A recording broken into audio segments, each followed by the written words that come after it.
सभी दोस्तों स्टूडेंट्स को गुड मॉर्निंग, नमस्कार। पॉलिटिकल साइंस की ऑनलाइन क्लास में आप सभी का हार्दिक स्वागत, अभिनंदन। देखो बच्चों, इससे पहले अपन ने जो पॉलिटिकल साइंस में जो चर्चा की है, पहला टॉपिक लिया था अपन ने उद्देशिका या प्रस्तावना। उससे संबंधित अपने 2 वीडियो पहले अपलोड किए जा चुके हैं और उद्देशिका या प्रस्तावना वाले टॉपिक को ही आज अपन आगे कंटिन्यू करते हैं। आज वाला वीडियो देखो, उससे पहले लास्ट के जो 2 वीडियो थे उनको जरूर देख लेना, वरना आपके जो कंसेप्ट है प्रस्तावना के वो क्लियर नहीं हो पाएंगे। चलो आगे देखते हैं। अपन टॉपिक था अपना उद्देशिका या जिसे अपन कह सकते हैं क्या, प्रस्तावना। सबसे पहले अपन ने चर्चा की थी कि भारतीय संविधान में उद्देशिका या प्रस्तावना को जो अपनाया गया था, इसका इतिहास क्या रहा था, कहां से आई थी, कब संविधान सभा में पेश की गई थी, इनको लेकर अपन ने चर्चा की थी। उसके बाद कंप्लीट प्रस्तावना अपन ने बोर्ड पे लिखी थी। डायरेक्ट जो प्रस्तावना से संबंधित डायरेक्ट जो क्वेश्चन आ रहे हैं उनकी भी चर्चा अपनी हो गई थी। उसके बाद में प्रस्तावना के जो महत्वपूर्ण जो शब्दों के अर्थ थे वो देख रहे थे। पहला था हम भारत के लोग, जहां से प्रस्तावना की शुरुआत हो रही है वो वर्ड कौन सा है, हम भारत के लोग। इसकी चर्चा अपनी हो चुकी थी। उसके बाद में हम भारत के लोग, भारत को संपूर्ण प्रभुत्व संपन्न, इस वर्ड की अपनी चर्चा कंप्लीट हो चुकी थी। उसके बाद समाजवाद को लेकर अपनी चर्चा हो चुकी थी। आज जिस वर्ड को लेकर अपन चर्चा करेंगे वो वर्ड होगा क्या, पंथ निरपेक्ष।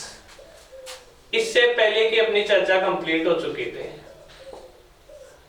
अब देखो इसके अपन चर्चा करें, पंथ निरपेक्ष या धर्म निरपेक्षता। हालांकि दोनों में थोड़ा बहुत अंतर है, लेकिन भारतीय संविधान के परिप्रेक्ष्य में अपन पंथ निरपेक्षता और धर्म निरपेक्षता को एक ही मानेंगे। बहुत आसान सा शब्द है, अपन पंथ निरपेक्षता का अर्थ क्या होता है, लेकिन कई बार क्या होता है, पेपर बनाने वाले का तो मकसद ये होता है कि भाई कैसे भी करके वर्तमान कंपटीशन को देखते हुए पेपर बनाने वाले का मकसद एक ही होता है कि क्वेश्चन इस तरीके से बनाए जाए कि बच्चों का गलत हो। अब देखो यहां से जो क्वेश्चन बनने की संभावना होती है, जैसे क्वेश्चन आ गया आपके पंथ निरपेक्षता है। अब इसके ऑप्शन सुनना। पहला ऑप्शन आपको मिल रहा है जैसे भारत राष्ट्र का कोई विशेष धर्म नहीं है। भारत राष्ट्र का कोई विशेष धर्म नहीं है। पहला ऑप्शन आपके पास ये आ गया, 1 नंबर लिख लेते हैं पर इसको। दूसरा आपके पास लिखा हुआ है भारत सभी धर्मों के साथ समानता का व्यवहार करता है। भारत सभी धर्मों के साथ कैसा व्यवहार करता है, समानता का व्यवहार करता है। तीसरा बिंदु आपके सामने लिखा हुआ है भारत सभी धर्मों के विकास के लिए कार्य करता है। सभी धर्मों के विकास के लिए कार्य करता है। फिर आपके पास ऑप्शन आते हैं, ये 3 खतन लिखे जाते हैं, पंथ निरपेक्षता का मतलब इनमें से कौन सा है, और फिर नीचे लिखा हुआ आता है सही खतन है। और फिर आपके पास ऑप्शन आते हैं, जैसे 1 नंबर का ऑप्शन आ गया ए व 2, बी नंबर का ऑप्शन आ गया 2 व 3, सी नंबर का ऑप्शन आ गया केवल 2, और चौथा ऑप्शन आ गया 1 2 व 3। तो इस आधार पर अपन आप लोग प्रयास करो और आप लोग खुद बताने का प्रयास करो कि पंथ निरपेक्षता का मतलब क्या होगा। लगा लिया होगा दिमाग। अब मैं बताऊं आंसर इसका आंसर होगा डी, मतलब पंथ निरपेक्षता के बारे में तीनों खतन सही है। देखो विश्व में कई प्रकार के देश होते हैं। अगर धार्मिक दृष्टि से देखें अपन, कुछ देश तो होते हैं धर्म निरपेक्ष देश। धर्म निरपेक्ष या पंथ निरपेक्ष देशों का मतलब होता है कि उस राष्ट्र का कोई विशेष धर्म नहीं है। जबकि कुछ देश होते हैं धार्मिक देश, जैसे पाकिस्तान, बांग्लादेश, ईरान, ये क्या है, धार्मिक देश है। धार्मिक देश का मतलब ये हुआ कि इन देशों ने अपने संविधान में किसी एक विशेष धर्म को मान्यता दे रखी है। जैसे पाकिस्तान के संविधान में इस्लामिक धर्म को विशेष मान्यता दे रखी है। तो पाकिस्तान ने अपने संविधान में इस्लाम धर्म को मान्यता दी है, इसका मतलब पाकिस्तान कैसा देश है? धार्मिक देश है। उसका एक धर्म हो गया, उसका एक विशेष धर्म हो गया, जो धर्म कौन सा है? इस्लाम धर्म है। जबकि भारत के संविधान में किसी एक धर्म को विशेष धर्म का दर्जा नहीं दिया गया। तो पहला सही है, भारत राष्ट्र का कोई विशेष धर्म नहीं है। अब भारत क्या करता है? सभी धर्मों के साथ समान व्यवहार करता है, किसी धर्म के साथ कोई भेदभाव नहीं करता और सभी धर्मों के विकास के लिए कार्य करता है। इस आधार पर अपन भारत को एक कैसा राष्ट्र कह सकते हैं? पंथ निरपेक्ष राष्ट्र कह सकते हैं। तो आज अपनी चर्चा हुई पंथ निरपेक्षता को लेकर। उसके बाद में प्रस्तावना में जो अगला वर्ड आता है लोकतंत्र, इसमें देखो बहुत बेसिक सी चीज है, ज्यादा इसमें से प्रश्न बनने की संभावना होती नहीं। लोकतंत्र का मतलब क्या है? जनता का जनता के द्वारा जनता के लिए जो शासन होता है, अर्थात ऐसा शासन जिसमें शासन की संपूर्ण शक्तियां जनता में निहित होती हैं, उसे क्या कहते हैं? अपन लोकतंत्र या डेमोक्रेसी कहते हैं। अब अपनी चर्चा होगी किसको लेकर? गणतंत्र या कह सकते हैं अपन गणराज्य। गणतंत्र कह दो चाहे गणराज्य कह दो। देखो इस वर्ड में से ये जो अपनी पहली लाइन है, इनमें सबसे ज्यादा बार जिस वर्ड का अर्थ पूछा गया है वो कौन सा है? गणतंत्र या गणराज्य। तो अब देखना गणतंत्र या गणराज्य क्या होता है।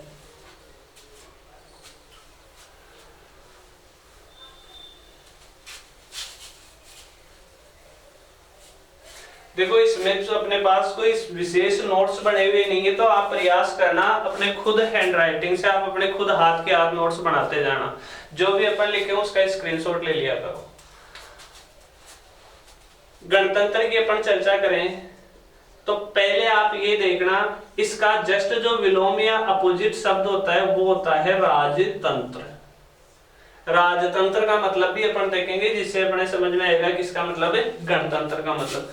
राजतंत्र में क्या होता है? राजा का पद वंशानुक्रम पर आधारित होता है, मतलब वंशानुगत होता है राजा का पद। राजा, उसके बाद में उसका बेटा राजा, उसके बाद में उसका बेटा राजा, उसके बाद में उसका बेटा राजा। तो जहां राजा का पद या राष्ट्र के अध्यक्ष का पद वंशानुक्रम पर आधारित हो, उसे तो कहते हैं अपन क्या? राजतंत्र। और जहां राष्ट्र के अध्यक्ष का पद वंशानुगत नहीं होकर निर्वाचित होता हो, तो उसे क्या कहते हैं? गणतंत्र कहते हैं। जैसे भारत में राष्ट्र का अध्यक्ष कौन है? राष्ट्रपति। राष्ट्रपति ध्यान रखना अपने यहाँ वंशानुगत नहीं है, यहाँ राष्ट्रपति का क्या होता है? निर्वाचित होता है। ऐसा नहीं होता यहाँ कि आज रामनाथ कोविंद अपने भारत के राष्ट्रपति है तो अगला राष्ट्रपति उसका बेटा होगा, ऐसा अपने यहाँ कोई सिस्टम नहीं है। यहाँ राष्ट्रपति का पद का क्या होता है? चुनाव होता है। तो चुनाव होता है, इस आधार पर भारत में कौन सी व्यवस्था है? गणतंत्र या गणराज्य। तो इसका अर्थ क्या हो गया? जब राष्ट्र का अध्यक्ष, जिसे अपन बोलते हैं भारत में क्या? राष्ट्रपति, वंशानुगत ना होकर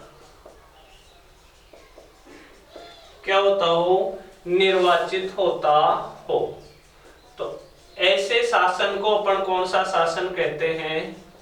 गणतंत्र कहते हैं। समझ गए? तो भारतीय संविधान की प्रस्तावना की जो पहली लाइन है उसमें जो जो वाक्य लिखे हुए हैं उसकी अपने चर्चा कंप्लीट। अब आगे देखना, जैसे प्रस्तावना में लिखा हुआ है, शुरुआत कौन से वर्ड से? हम भारत के लोग।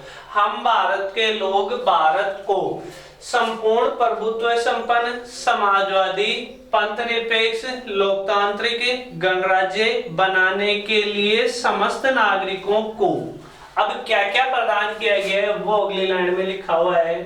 सामाजिक, आर्थिक व राजनीतिक न्याय। प्रस्तावना में कितने प्रकार के न्याय का उल्लेख है? 3 प्रकार के न्याय का उल्लेख है। यहाँ से डायरेक्ट प्रश्न बनता है कि भारतीय संविधान की प्रस्तावना में उल्लेखित निम्न में से न्याय कौन सा नहीं है? ऑप्शन आ गया सामाजिक, आर्थिक, धार्मिक, राजनीतिक।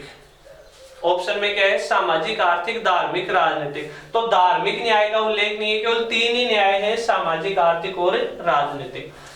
देखो तीनों का मतलब, सामाजिक न्याय का मतलब तो क्या होता है? समाज में धर्म, जाति, लिंग, वंश आदि के आधार पर भेदभाव किए बिना सभी को प्रगति के समान अवसर उपलब्ध करवाना कौन सा न्याय कहलाता है? सामाजिक न्याय कहलाता है। समझ गए? समाज में धर्म, जाति, लिंग, वंश आदि के आधार पर भेदभाव किए बिना सभी को प्रगति के समान अवसर उपलब्ध करवाना कौन सा न्याय हो गया? सामाजिक न्याय। आर्थिक न्याय अपन उसी न्याय को कहते हैं जो अर्थ देखा था अपन ने किसका? समाजवाद का। समाजवाद अपने आप में कौन सा न्याय होता है? आर्थिक न्याय होता है। आर्थिक न्याय का कंसेप्ट हमें ये बताता है कि भाई समाज में इस प्रकार से व्यवस्था की स्थापना हो कि समाज का जो निचला वर्ग है, सबसे गरीब वर्ग है, उनको भी अपने हिस्से का या संसाधनों का उचित अनुपात प्राप्त हो सके, और समाज के एकदम निचले या कमजोर वर्ग को भी यदि एक निश्चित अनुपात में संसाधन मिलेंगे तो इस न्याय को अपन कौन सा न्याय कहते हैं? आर्थिक न्याय कहते हैं। और समाजवाद भी समानता पर बल देता है, तो आर्थिक न्याय भी अपने आप में कौन सी समानता पर बल देता है? आर्थिक समानता पर बल देता है। तीसरा अपन बात करें कौन से न्याय की? राजनीतिक न्याय की। तो राजनीतिक न्याय का मतलब हो गया कि एक निश्चित आयु के बाद सबको क्या मिलना? मताधिकार मिलना।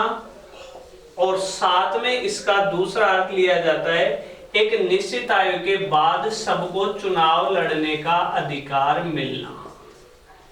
यही क्या कहलाता है? राजनीतिक न्याय कहलाता है। जैसे भारत में अपन देखेंगे राजनीतिक न्याय है कि नहीं है, तो एक निश्चित आयु के बाद सभी व्यक्तियों को भारत में क्या दिया जाता है? मताधिकार दिया जाता है। मतलब एक निश्चित आयु भारत में जो कर रखी है वो है 18 वर्ष की आयु। 18 वर्ष की आयु के प्रत्येक नागरिक को, प्रत्येक किशोर को किसका अधिकार मिल जाता है? वोट डालने का, मतलब मताधिकार मिल जाता है। एक निश्चित आयु के बाद प्रत्येक व्यक्ति को किसका अधिकार मिल जाता है? चुनाव लड़ने का अधिकार मिल जाता है। जैसे अपन उदाहरण लें कि 21 वर्ष की आयु होते ही ग्राम पंचायत, पंचायत समिति, जिला परिषद, नगर पालिका, नगर निगम, नगर पंचायत, जो मतलब नगरीय और ग्रामीण स्थानीय शासन है, संस्था है, उनमें चुनाव लड़ने का अधिकार मिल जाता है 21 साल का होते ही। 25 साल का होते ही विधानसभा और लोकसभा का चुनाव लड़ने का अधिकार मिल जाता है। 30 साल का होते ही राज्यसभा और विधान परिषद का चुनाव लड़ने का अधिकार मिल जाता है। 35 वर्ष का होते ही राष्ट्रपति और उपराष्ट्रपति का चुनाव लड़ने का अधिकार मिल जाता है। तो मतलब ये हो गया कि एक निश्चित आयु के बाद हमें चुनाव लड़ने का अधिकार मिल रहा है और निश्चित आयु के बाद मताधिकार का अधिकार मिल रहा है। इसका मतलब कौन सी न्याय की स्थापना हो गई? राजनीतिक न्याय। इसके बाद वाली जो लाइन लिखी हुई है, इसके बाद में देखो लिखा हुआ है क्या? विचार, अभिव्यक्ति, विश्वास, धर्म और उपासना की स्वतंत्रता। अब देखना, डायरेक्ट प्रश्न तो ये बनता है कि भारतीय संविधान की प्रस्तावना में कुल कितने प्रकार की स्वतंत्रताओं का उल्लेख है? कितने प्रकार की? 5। विचार, अभिव्यक्ति, विश्वास, धर्म और उपासना की स्वतंत्रता। अब एक एक स्वतंत्रता का अपन थोड़ा सा अर्थ देखते हैं। विचारों की स्वतंत्रता, हमारे मन मस्तिष्क में जो भी विचार है वो विचार प्रकट करने की हमें क्या मिली हुई है? स्वतंत्रता मिली हुई है। यहाँ तक कि भारत के प्रधानमंत्री के खिलाफ भी अगर अपन कोई विचार प्रकट करना चाहे तो कर सकते हैं, क्योंकि भारतीय संविधान ने हमें किसकी स्वतंत्रता दी है? विचारों की स्वतंत्रता दी है। और विचारों की स्वतंत्रता का ही एक वाक्य होता है अभिव्यक्ति। देखो दोनों में थोड़ा सा अंतर है। विचार जो हमारे मन मस्तिष्क में जो है उनको बोलकर प्रकट कर सकते हैं, तो अपन तो वो तो हो गया विचार प्रकट करना। और बोलने की बजाय अगर हम अभिव्यक्ति के माध्यम से मतलब इशारों के माध्यम से हम हमारे विचार प्रकट करें, इसका मतलब वो क्या हो गया, अभिव्यक्ति हो गया। बोलकर प्रकट करना विचार। जैसे मैं कहूं, मतलब क्या हो गया, खड़ा हो, बाहर निकल जाओ, बैठ जाओ। तो ये क्या होता है, इशारों में अपनी बात दूसरों को समझाना क्या हो गई, अभिव्यक्ति हो गई। इसके अलावा अपने को स्वतंत्रता है विश्वास। हम चाहे तो ईश्वर में, वेदों में विश्वास रखें, चाहे ईश्वर या वेदों में विश्वास ना रखें। मतलब हम चाहे तो आस्तिक हो, हम चाहे तो नास्तिक रहें, ये भी अपने को क्या है, स्वतंत्रता। धर्म के मामले में अपने को स्वतंत्रता है, चाहे तो अपन हिंदू धर्म अपनाए, चाहे हम इस्लाम धर्म अपनाए, चाहे तो हम कोई सा भी धर्म अपना सकते हैं, हम चाहे तो हमारे धर्म को परिवर्तन भी कर सकते हैं। तो ये कौन सी स्वतंत्रता हो गई, धर्म की स्वतंत्रता। फिर अपन बात करें उपासना की, तो उपासना की स्वतंत्रता का मतलब हो गया कि हम जो पूजा पाठ करने की जो पद्धति है वो किसी भी रूप में अपना सकते हैं, चाहे अगरबत्ती करें, चाहे अल्लाह अकबर बोले, चाहे कोई सी भी अपनी उपासना की पद्धति हो उसको अपन अपना सकते हैं। तो ये अपने 5 प्रकार की क्या हो गई, स्वतंत्रता हो गई। फिर उसके बाद में प्रस्तावना में लिखा हुआ है प्रतिष्ठा व अवसर की समानता। इसका मतलब ये हो गया कि हमें हमारे जीवन को प्रतिष्ठित बनाने के लिए सभी व्यक्तियों को समान रूप से क्या दिए जाएंगे, अवसर दिए जाएंगे। आज हम जिस स्टेज पे हैं, आप लोग तैयारी कर रहे हो तो आपका भी मकसद है कि भाई हम कोई ऐसा पद प्राप्त करें जिससे हमारी प्रतिष्ठा बढ़े। तो आप हो सकता है रीट की तैयारी कर रहे हो सकता है फर्स्ट ग्रेड की तैयारी कर रहे हो सकता है आप आरएस की तैयारी कर रहे हो। तो आप लोग अपने पद को, मतलब आप उस पद को प्राप्त करना चाह रहे हो जिससे आपकी प्रतिष्ठा में वृद्धि हो। तो उस पद या प्रतिष्ठा को प्राप्त करने के लिए आपको सबको क्या दिए जा रहे हैं, समान अवसर दिए जा रहे हैं। सबके लिए वही कॉमन नियम बनाए जाते हैं कि एग्जाम होगी, एग्जाम के बाद में कुछ में इंटरव्यू होगा, कुछ में इंटरव्यू नहीं होगा, ये कट ऑफ है, जो कट ऑफ में आ गया उसका क्या हो जाता है, सिलेक्शन हो जाता है। तो इसका मतलब आपको अवसर की क्या है, समानता है। फिर उसके बाद में लिखा हुआ है व्यक्ति की गरिमा, राष्ट्र की एकता व अखंडता सुनिश्चित करने वाली बंधुता। सुनिश्चित करने वाली बंधुता मतलब बंधुता का मतलब भाईचारा। हमें ऐसा भाईचारे की भावना रखनी है कि प्रत्येक व्यक्ति की गरिमा को कोई ठेस न पहुंचे, प्रत्येक व्यक्ति की गरिमा बनी रहे, राष्ट्र की एकता भी बनी रहे और ऐसी कोई परिस्थिति ना आए कि राष्ट्र खंड खंड मतलब टुकड़ों में विभाजित हो जाए। मतलब राष्ट्र को भी क्या रखना है, मेरे को अखंड रखना है। ऐसी अपने को क्या रखनी है, भाईचारे की भावना रखनी है। और लास्ट जो लाइन लिखी हुई है प्रस्तावना की, वो लिखी हुई है आज 26 नवंबर 1949 को भारतीय संविधान को अधिनियमित, अंगीकृत और आत्मार्पित करते हैं। थोड़ा सा ज्यादा जोर नहीं आएगा, 26 नवंबर 1949 के कोष्टक में जो हिंदी की तारीख लिखी हुई है वो भी याद रख लेना, विक्रम संवत भी याद रख लेना, विक्रम संवत था 2006। और हिंदी का जो दे रखा है वो है मिति मार्ग शीर्ष शुक्ल सप्तमी और विक्रम संवत 2006। और वो जो तारीख थी वो थी 26 नवंबर 1949। ये प्रस्तावना के कुछ अपन ने महत्वपूर्ण शब्दों को लेकर चर्चा की है ताकि उनके अर्थ भी अपने दिमाग में रहे। ध्यान रखना, टाइम वो नहीं रहा है कि अपन केवल फैक्ट याद करके किसी एग्जाम में सिलेक्शन पास करें, क्योंकि जैसे जैसे एग्जाम का लेवल बढ़ता जा रहा है, पेपर बनाने वाले की ये फितरत हो गई कि कैसे भी करके बच्चों को बावड़ा बनाएं ताकि बच्चे क्वेश्चन को गलत करें। और जब तक आप ये मान लो कि कंसेप्ट क्लियर नहीं रखोगे, आप लोग बावड़े बढ़ते जाओगे। जो पेपर बनाने वाला है वो अपने कार्य में सफल होता रहेगा। तो अगर अब सिलेक्शन पाना ही है तो आपको हर एक वर्ड का कंसेप्ट क्लियर करना होगा, क्योंकि बहुत बार क्वेश्चन घुमा कर देता है। पेपर बनाने वाला क्वेश्चन घुमाता है तो प्रयास ये करना है कि उस क्वेश्चन की तरह अपन ने घूमे। अपने को नहीं आ रहा इसका मतलब अपने भी घूम गए। अगर कंसेप्ट क्लियर होगा तो आप उस पर्सन को ही घुमाओगे, आप खुद नहीं घूम पाओगे। तो कोशिश करना जो भी अपन टॉपिक पढ़े फैक्ट तो याद रखनी ही है, क्योंकि एग्जाम में बहुत सारे फैक्ट भी आते हैं तो बहुत सारे कंसेप्ट वाले क्वेश्चन भी आते हैं। अब इसकी बेसिक चर्चा अपनी प्रस्तावना को लेकर हो चुकी है, उसके बाद में अपन देखो प्रस्तावना के बारे में और थोड़ी चर्चा करेंगे। एक तो प्रस्तावना को लेकर सर्वोच्च न्यायालय में कुछ वाद गए हैं, कुछ विवाद आए हैं, उन विवादों की चर्चा होगी और फिर लास्ट में अपन चर्चा करेंगे कि प्रस्तावना के बारे में किस विद्वान ने क्या कहा है, फिर जाके अपना प्रस्तावना कंप्लीट होगा। ये चर्चा होगी अपने नेक्स्ट वीडियो में। तब तक के लिए धन्यवाद। जय भारत, जय हिंद।